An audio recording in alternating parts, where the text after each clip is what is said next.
to my kitchen. Time to do some more fall baking. And I found a recipe in this book, Fall Baking Southern Harvest Favorites, that I want to try. It's pumpkin spice skillet cookie. It looks yummy, but I'm gonna have to tweak it. It calls for dried cranberries and butterscotch, which I like those things, but I prefer chocolate. And then it also has no pumpkin in it, which kind of seems wrong if it's gonna call itself a pumpkin spice cookie. So I'm gonna have to add some pumpkin to it. So who's ready to try a new recipe? Let's get baking, friends. It's super nice out. Oh, there's the oven. It's preheated to 325. And we're gonna use a cast iron skillet to bake it in it. That's why it's a pumpkin skillet cookie. Now, if you don't have a cast iron skillet, you can just use like an 8x8 square Pyrex or baking pan, or even the 7x11. Make it a little bit more long, but I'm using the skillet. So right now we're starting with a 1/2 cup of butter. Oh, I was gonna say before the stove interrupted me, super nice outside, so I have the windows open. Cats are going back and forth. Actually, Lenny, he's out there on the cat tree, and Lexi, I don't know, she always wants out, and then she wants in, then she wants out, and she wants in. I mean, typical cat. So anyway, back to the baking. This starts with a 1/2 cup of melted or soft butter, and to that it asks for, let's see, what do we want to start with? Let's start with some brown sugar, because it needs 3/4 of a cup of brown sugar. And I'm using dark brown sugar. And the last batch of dark brown sugar, I don't know if you can tell, it's even darker than my normal dark brown sugar, so pretty dark. I'm kind of impressed. I'm like, where did I get this brown sugar from? I kind of want to go back and get more, because it must be really heavy on the molasses, which would make it really yummy.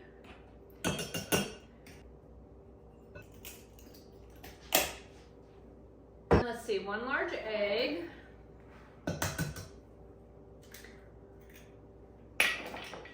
I'm gonna mix these up. To that, we're gonna add some vanilla.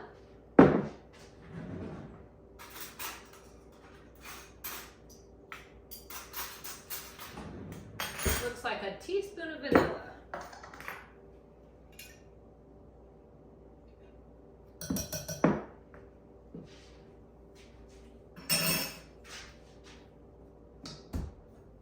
There we go.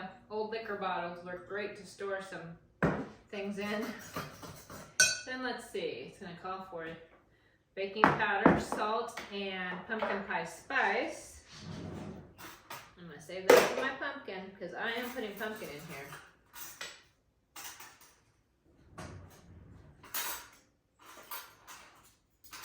Okay, so it wants 3/4 of a teaspoon of baking soda, or baking powder, excuse me.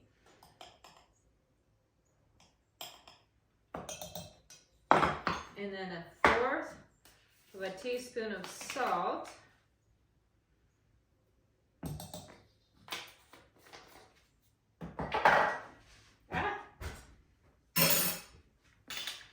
Got a hold of my apron. And 1 teaspoon of pumpkin pie spice. Now you can buy it already made, but I make my own from spices I have on hand. If you don't have pumpkin pie spice, you could always just add some cinnamon. That would work. And because I want pumpkin in my pumpkin spice cookies, I'm going to add some, even though the recipe didn't say. So I think I'm going to add a couple tablespoons. Granted, it won't be super strong, but I know it's there. And that makes me happy. So let's get these all stirred up. And this seems to be a pretty easy recipe. So I'm impressed with that. Something you could whip up real quick. Now let's see, how much flour? 3/4 of a cup of flour. And how much? Because it calls for old-fashioned oats. 1/2 cup of old-fashioned oats. So let's get our 3/4 of a cup of flour in here. Whew. Heavy jar. And this is my 1/3 cup measure, so I don't want that one. We're gonna use this one. This is 4th.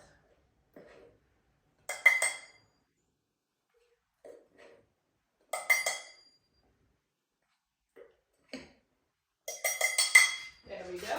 Oh goodness. I guess I'm at just the exact right height for my drawer. Short people problems. Okay. Let's get this stirred up. Now, half a cup of oats. Now I'm using old-fashioned oats. Pretty much a heaping half a cup. If you don't have old-fashioned, you can use it as instant. Quite honestly, I've used them pretty much interchangeably. I can't tell the difference. There might be something in the texture, but oh well, doesn't bother me. So if you have old-fashioned on hand, use old-fashioned. If you have instant, use instant. So now, let's get a spatula. And we're going to do the next step in the process. We're ready for our skillet. So I'm going to put half of this in the bottom and spread it around.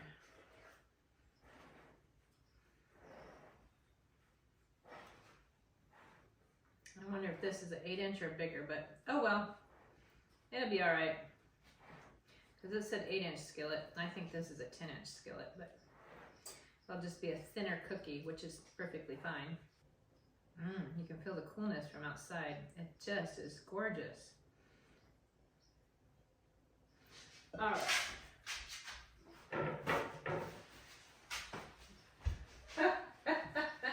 So we have a pitty mix. She's pit bull, which is not really a breed.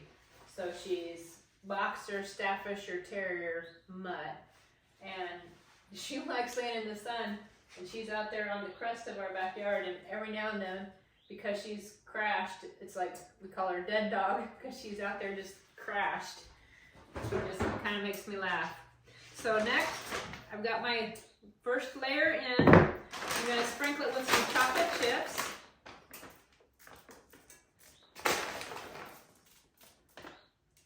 And granted, the chocolate probably be a little bit strong for all the pumpkin.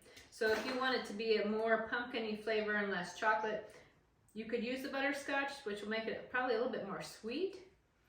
But I like chocolate with pumpkin. I usually always add chocolate with my pumpkin, except when I make the pumpkin pecan pie for Thanksgiving. That one stands alone. So now, what I'm going to do is I'm going to mix some chocolate in the remaining amount, just because it's my cookie and it's what I want to do.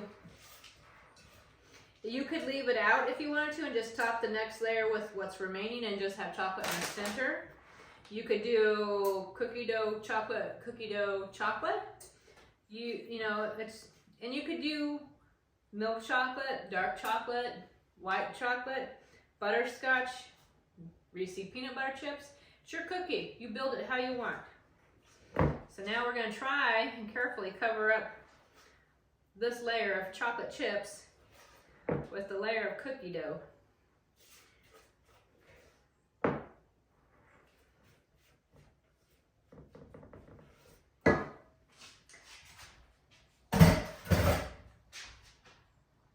This is where it gets a little tricky.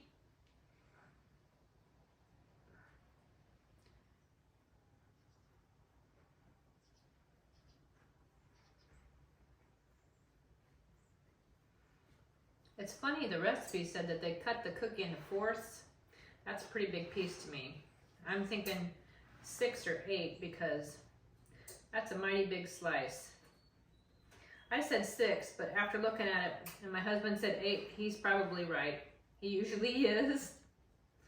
So, there we go. Okay, the last little bit of what I want to do is I'm going to sprinkle the top with some oatmeal. And I'm also going to sprinkle it with a few more chocolate chips because why not? I'm a chocoholic, so it's the way I roll.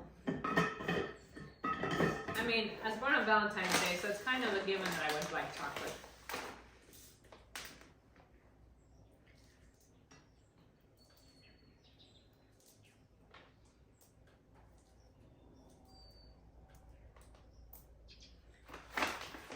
Couple more. And there we go. So that's going to go in a 325 degree oven. I don't want my chocolates to roll, so I'll tip it carefully. And it bakes for 45 minutes. And you can loosely cover it with foil to prevent it from over browning. So I'm going to put it in there. And since my pan I think is larger than the 8-inch and mine's a 10, now let's measure just to be sure.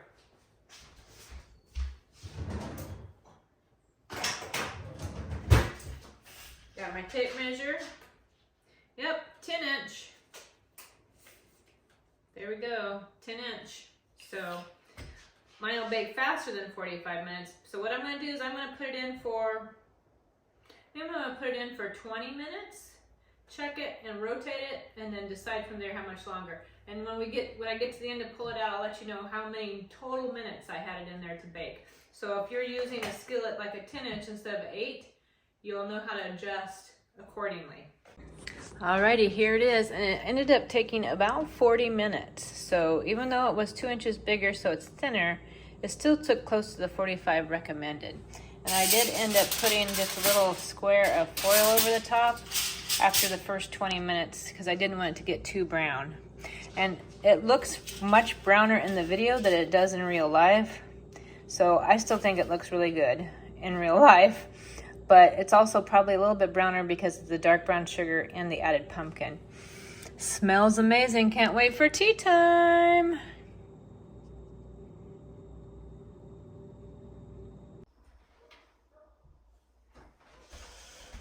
There is a slice of the pumpkin spiced skillet cookie. And I did cut it in 8s. And you can kind of see the layer of, the layer of chocolate in there. It's a little bit crumbly. Okay, it's a lot of bit crumbly. But it's really yummy. It's a softer cookie. I think the pumpkin makes it softer. And with the oatmeal, it's definitely got more of a chew to it.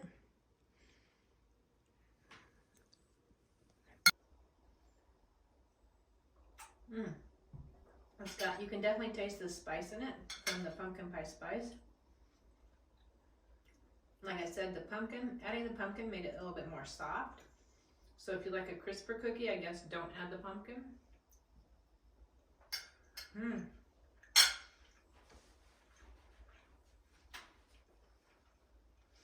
glad I put the chocolate in. I really like the chocolate. I think the butterscotch would have made it too sweet.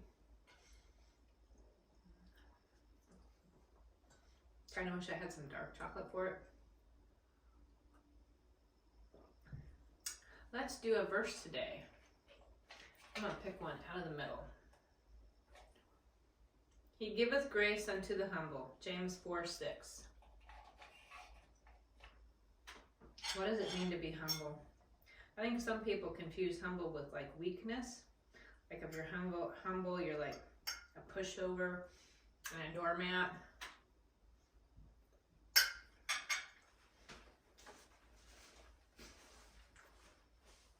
I think for me, humble means I'm not going to think higher of myself than I am.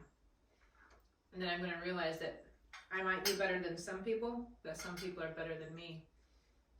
And I think to be truly humble, there's a part of you that has to have gratitude. I mean, to me, Thanksgiving is the perfect month for it because it's the month of gratitude, thankfulness.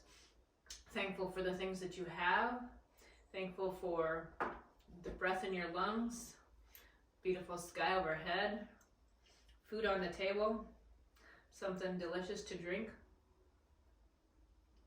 friends and pets and things in my life that I love. I think humble also means caring about other people more than myself, having a servant attitude. I don't know, what does humble mean to you? It said that he gives grace to the humble. How was that? He gives grace unto the humble.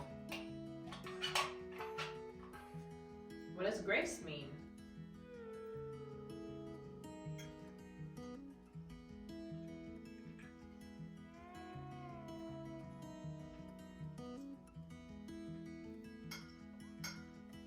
I think to me grace means doing something for someone else that they can't do for themselves. Helping them because they can't help themselves. Having mercy on them. And I don't mean like looking the other way if they commit a crime, or looking the other way if they make a mistake that's hurtful and horrible or even intentional. But knowing that you aren't perfect and neither are they. And I appreciate God's grace because there's so much I could not do for myself that He does for me, and I'm so thankful for that.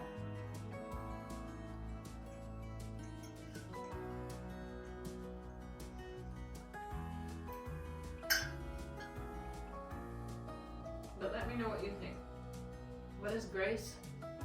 And what does being humble mean to you? And hey, what are you thankful for? I'm thankful for you too, and a chance to share with people and connect with people and share things that I love with people who also love those things too. I'm thankful for other people that I follow on YouTube, like Little Kahaba Junkin, Roseanne Paxton's channels, My Little Vintage Home, Becky's channel. Oh my gosh, I can't even think of all the ones that I love to follow. But I so am thankful for them. I'm thankful for pumpkin and peanut butter and chocolate and cookies.